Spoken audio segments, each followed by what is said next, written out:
الحمدللہ رب العالمین والعاقبۃ للمتقین والصلاۃ والسلام علی سید الانبیاء والمرسلین اما بعد فاعوذ باللہ من الشیطان الرجیم بسم اللہ الرحمن الرحیم سبحان الذی اسری بعبدہ لیلا من المسجد الحرام الی المسجد الاقصی الذی بارکنا حولہ لنریہ من آیاتنا انہ هو السمیع البصیر۔ صدقت یا رب العالمین۔ ان اللہ وملائکتہ یصلون علی النبی یا ایہا الذین آمنوا صلوا علیہ وسلموا تسلیما۔ تمامی احباب مل کر پڑھ لیجیے الصلاۃ والسلام علیک یا سیدی یا رسول اللہ وعلی آلک واصحابک یا سیدی یا حبیب اللہ۔ الصلاۃ والسلام علیک یا سیدی یا رحمۃ للعالمین وعلی آلک واصحابک یا سیدی یا نور اللہ۔ وہ سرور کشور رسالت جو عرش پر جلوہ گر ہوئے تھے، وہ سرور کشور رسالت جو عرش پر جلوہ گر ہوئے تھے، نئے نرالے طرب کے ساما عرب کے مہمان کے لیے تھے۔ وہاں فلک پر یہاں زمین میں رچی تھی شادی مچی تھی دھومیں۔ وہاں فلک پر یہاں زمین میں رچی تھی شادی مچی تھی دھومیں۔ ادھر سے انوار ہنستے آتے، ادھر سے نفحات اٹھ رہے تھے۔ اللہ تعالیٰ کا بڑا ہی کرم ہے کہ اس نے ہمیں ایک بار پھر سے اپنا اور اپنے محبوب بندوں کا ذکر خیر کرنے کی توفیق عطا فرمائی۔ اللہ تعالیٰ جو کچھ ہم سنے سنائے اس پر عمل کی بھی توفیق عطا فرمائے۔ میں نے سورۃ بنی اسرائیل کی پہلی آیت آپ کے سامنے تلاوت کی ہے۔ اللہ تعالیٰ نے اس آیت میں ارشاد فرمایا کہ سبحان الذی اسری بعبدہ لیل، کہ پاک ہے وہ ذات جو اپنے بندہ خاص کو سیر کے لیے لے گیا ایک راتوں رات میں۔ آگے فرمایا کہ من المسجد الحرام من المسجد الاقصی، کہاں کی سیر اس کے بارے میں فرمایا مسجد الحرام سے لے کر مسجد اقصی تک۔ اب مسجد اقصی کے بارے میں اللہ تعالیٰ نے ارشاد فرمایا کہ الذی بارکنا حولہ، وہ مسجد اقصی جس کے ارد گرد ہم نے برکتیں رکھی ہوئی ہیں۔ یوں تو برکت مسجد کے اندر ہوتی ہے، لیکن مسجد اقصی کے بارے میں اللہ تعالیٰ فرما رہا ہے کہ ہم نے مسجد اقصی کے ارد گرد بھی برکتیں رکھی ہوئی ہیں۔ مفسرین اس کے بارے میں لکھتے ہیں کہ اللہ تعالیٰ نے یہ ذکر اس لیے کیا گیا کہ اس کے ارد گرد برکتیں رکھی گئی ہیں کیونکہ مسجد اقصی کے ارد گرد بہت سے انبیاء کے مزار ہیں، بہت سے انبیاء کی قبریں ہیں، تو اللہ تعالیٰ ان انبیاء کے مزاروں کو برکت والا کہہ رہا ہے۔ اس لیے اللہ تعالیٰ نے ارشاد فرمایا کہ ہم نے مسجد اقصی کے ارد گرد برکتیں رکھی ہوئی ہیں۔ آگے اللہ تعالیٰ نے ارشاد فرمایا لنریہ من آیاتنا، تاکہ ہم ان کو اپنی نشانیاں دکھا سکیں۔ انہ هو السمیع البصیر، بے شک وہ بڑا ہی سننے والا اور دیکھنے والا ہے۔ معراج میرے اور آپ کے آقا و مولا صلی اللہ تعالیٰ علیہ وآلہ وسلم کا دوسرا بڑا معجزہ ہے۔ پہلا جو بڑا معجزہ حضور صلی اللہ تعالیٰ علیہ وآلہ وسلم کو عطا فرمایا گیا وہ معجزہ قرآن ہے۔ اس کے بعد جو دوسرا بڑا معجزہ حضور صلی اللہ تعالیٰ علیہ وآلہ وسلم کو عطا فرمایا گیا وہ معجزہ معراج ہے۔ معراج کے بارے میں ایک بات ہمیں یہ ذہن نشین رکھنی چاہیے کہ اللہ جل شانہ کی یہ عادت رہی ہے کہ اللہ تعالیٰ نے اپنے ہر نبی کو معجزہ اس کے دور کے تقاضوں کے مطابق عطا فرمایا۔ مثال کے طور پر جب حضرت داؤد علیہ السلام اس دنیا میں تشریف لائے تو اس وقت لوہے کی صنعت کا بڑا دور تھا، لوہے کا لوہار اپنے بہت زیادہ عروج پر تھے۔ تو اس وقت اللہ تعالیٰ نے اپنے نبی کو یہ معجزہ عطا فرمایا کہ حضرت داؤد علیہ السلام لوہے کو ہاتھ لگاتے تھے اور وہ لوہا روئی کی طرح نرم ہو جاتا تھا۔ باقی لوگ لوہے کو آگ میں ڈال کر بٹی میں ڈال کر گرم کرتے تھے، اس کو مار مار کر بڑی مشقت کے ساتھ اس کو کسی شکل میں تبدیل کرتے تھے، لیکن اللہ تعالیٰ نے اپنے نبی کو یہ معجزہ عطا فرمایا کہ وہ لوہے کو ہاتھ لگاتے تھے اور وہ روئی کی طرح نرم ہو جاتا تھا، اور آپ جس شکل میں اس کو تبدیل کرنا چاہتے تھے اس کو کر لیا کرتے تھے۔ تو اللہ تعالیٰ نے حضرت داؤد علیہ السلام کو یہ معجزہ ان کے دور کے تقاضے کے مطابق عطا فرمایا، کیونکہ اس وقت لوہے کی صنعت کا بڑا عروج کا دور تھا۔ پھر جب حضرت موسیٰ علیہ السلام اس دنیا میں تشریف لائے تو اس وقت جادوگری کا بڑا دور تھا، بڑا جادوگری کے عروج کا دور تھا، گھر گھر جگہ جگہ جادوگر موجود تھے۔ تو اللہ تعالیٰ نے اپنے نبی کو حضرت موسیٰ علیہ السلام کو یہ معجزہ عطا فرمایا۔ اللہ تعالیٰ نے ایک عصا عطا فرمایا کہ حضرت موسیٰ علیہ السلام اس عصا کے ذریعے کبھی تو بکریاں چراتے ہیں، کبھی پیڑ پودوں کو سائڈ پہ کرتے ہیں اس عصا کے ذریعے، کبھی حضرت موسیٰ علیہ السلام اس عصا کو زمین پر کھڑا کرتے ہیں اور اس کے ساتھ ٹیک لگا کے کھڑے ہو جاتے ہیں، عصا ہلتا بھی نہیں ہے۔ کبھی حضرت موسیٰ علیہ السلام رات کو آرام فرماتے ہیں تو وہ عصا آپ کا پہرے دار بن جاتا ہے اور پہرے داری کرتا ہے، آپ کی حفاظت کرتا ہے۔ تو کبھی جادوگر منوں اور ٹنوں کے لحاظ سے رسیاں پھینکتے ہیں تو وہ عصا اژدہا بن جاتا ہے، بہت بڑا اژدہا بن جاتا ہے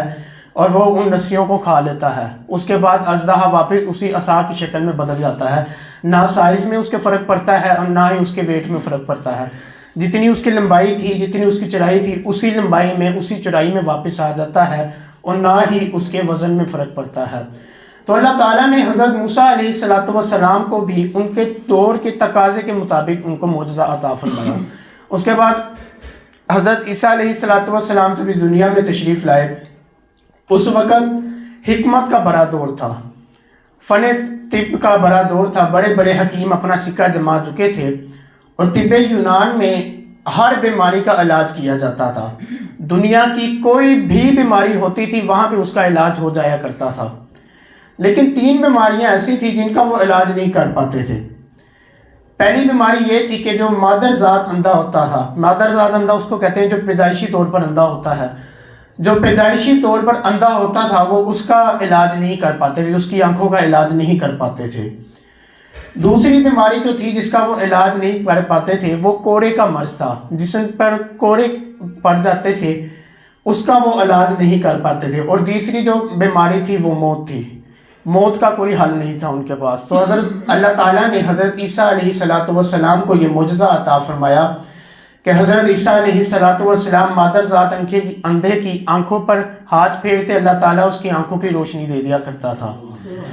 حضرت عیسیٰ علیہ السلام اس شخص کے جسم پر ہاتھ پھیرتے جس کو کوڑے بنے ہوتے تھے، اللہ تعالیٰ اس کو بھی شفا دے دیا کرتا تھا۔ اور تیسری جو سب سے بڑی اس وقت کی بیماری تھی کہ موت کا کوئی علاج نہیں تھا، تو حضرت عیسیٰ علیہ السلام کو اللہ تعالیٰ نے یہ معجزہ عطا فرمایا، آپ مردے کو ٹھوکر مارتے تھے تو مردہ اٹھ کر کلام کرنے لگ جاتا تھا۔ تو اللہ تعالیٰ نے حضرت عیسیٰ علیہ السلام کو بھی ان کے دور کے تقاضے کے مطابق معجزہ عطا فرمایا۔ اللہ تعالیٰ نے اپنے ہر نبی کو جو معجزہ دیا اس کے دور کے تقاضے کے مطابق دیا۔ لوگ اگر پتھروں سے بڑی بڑی شکلیں تراشتے ہیں اور بڑا کچھ بنا لیتے ہیں، تو اللہ تعالیٰ نے حضرت صالح علیہ السلام کو یہ معجزہ عطا فرمایا کہ انہوں نے پتھر کے اندر سے زندہ اونٹنی نکال لی۔ اور جب باری آئی میرے اور آپ کے آقا و مولا صلی اللہ تعالیٰ علیہ وآلہ وسلم کی، اس وقت زبان و بیان کا بڑا دور تھا، شاعری کا بڑا عروج کا دور تھا، گھر گھر شاعر ادیب نثر نگار گھر گھر موجود تھے، جگہ جگہ موجود تھے، اور شاعری کا اتنا عروج تھا کہ اگر انہوں نے کسی کی تعریف بھی کرنی ہوتی تھی تو شاعری کی صورت میں کیا کرتے تھے، کسی کو اگر ذلیل بھی کرنا ہوتا تھا تو وہ شاعری کی صورت میں ہی کیا کرتے تھے۔ تو تب اللہ تعالیٰ نے حضور صلی اللہ تعالیٰ علیہ وآلہ وسلم کو سب سے بڑا معجزہ عطا فرمایا، وہ معجزہ قرآن ہے۔ اس دور میں جس شاعر کا سب سے بڑا شعر ہوا کرتا تھا، جس کا وزن سب سے زیادہ ہوا کرتا تھا، سب سے اچھا جو شعر اس وقت کا جس شاعر کا ہوا کرتا تھا، وہ اس شعر کو تختی پر لکھتے تھے اور کعبے کی دیوار کے ساتھ لٹکا دیا کرتے تھے۔ لیکن جب اللہ تعالیٰ نے سورۃ کوثر نازل کی اور سورۃ کوثر کو تختی پر لکھا گیا اور کعبے کی دیوار کے ساتھ لٹکا دیا گیا، تو بڑے بڑے شاعروں نے اپنا شعر یہی کہہ کر اتار لیا کہ خدا کی قسم یہ کسی بندے کا، کسی انسان کا کلام ہو ہی نہیں سکتا۔ اور اللہ تعالیٰ نے قرآن مجید میں فرمایا کہ وَإِن كُنتُمْ فِي رَيْبٍ مِّمَّا نَزَّلْنَا عَلَىٰ عَبْدِنَا، اور اگر تم اس میں شک کرتے ہو جو ہم نے اپنے بندے پر نازل کیا تو فَأْتُوا بِسُورَةٍ مِّن مِّثْلِهِ، تم اس کی مثل ایک صورت ہی لے آؤ، تم اس کی مثل ایک آیت ہی لے کر آ جاؤ، امام جلال الدین سیوطی رحمۃ اللہ علیہ فرماتے ہیں کہ اگر قرآن کی مثل ایک آیت بھی لانا ممکن ہوتا تو یہ جو احد کی لڑائی ہوئی ہے، جو بدر کے مقام پہ لڑائی ہوئی، یہ نہ ہوتی، کیونکہ کفار قرآن کی مثل کوئی ایک آیت، کوئی ایک صورت لے آتے اور معاذ اللہ اسلام کو اور پیغمبر کو کی تکذیب کر دیتے، تو یہ پھر لڑائی نہ ہوتی۔ تو اللہ تعالیٰ نے حضور صلی اللہ تعالیٰ علیہ وآلہ وسلم کو سب سے بڑا معجزہ عطا فرمایا، وہ معجزہ قرآن ہے۔ پھر اس کے بعد یہ تو حضور کے ظاہری زمانہ مبارکہ میں تھا، اور پھر زمانہ تو سارا حضور کا ہے اور قیامت تک حضور کا ہی زمانہ رہنا ہے۔ تو اللہ تعالیٰ کو پتا تھا کہ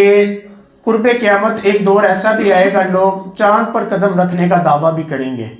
تو اللہ تعالیٰ نے اپنے محبوب کو ایسا معجزہ عطا فرمایا کہ بڑے سے بڑا سائنسدان، بلکہ سب مل کر جو مرضی کرنا چاہے کر لیں، وہ کر نہیں سکتے جو حضور صلی اللہ تعالیٰ علیہ وآلہ وسلم کو اللہ تعالیٰ نے معجزہ عطا فرمایا۔ اللہ تعالیٰ نے حضور صلی اللہ تعالیٰ علیہ وآلہ وسلم کو اس مقام پر بلا لیا جہاں پہ کوئی جانے کا سوچ بھی نہیں سکتا۔ کوئی حد ہے ان کے عروج کی، بالغ العلا بکمالہ۔ اب معراج کے بارے میں بہت سے لوگ اعتراض کرتے ہیں، اس بات پہ بھی اعتراض کیا جاتا ہے کہ حضور صلی اللہ تعالیٰ علیہ وآلہ وسلم کو جو معراج ہے وہ خواب میں کرائی گئی،